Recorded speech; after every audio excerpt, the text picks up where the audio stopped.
এটা আমার হয়ে গেছে। আমি এবার এটাকে বন্ধ করে দিলাম, গ্যাস নিভিয়ে দেবো। এটা আমার হয়ে গেছে।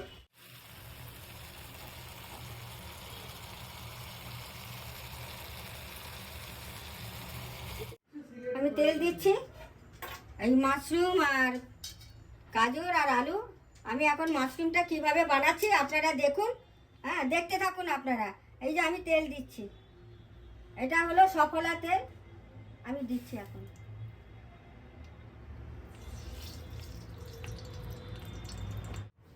আমি কড়াই তেল দিয়েছি, আমি এইবার লঙ্কাটা দিয়ে দেবো। লঙ্কাটা একটু বেড়ে নেবো একটুখানি হালকা করে। এবার আমি পেঁয়াজ দেবো, মাশরুমটা দিয়ে দিচ্ছি।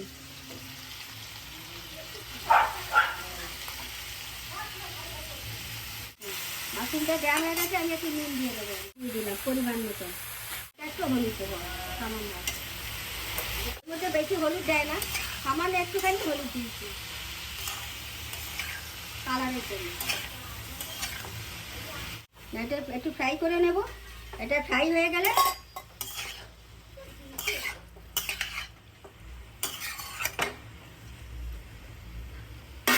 আমি একটু ঢাকা দিয়ে দিলাম, এটা খুলে দিলাম।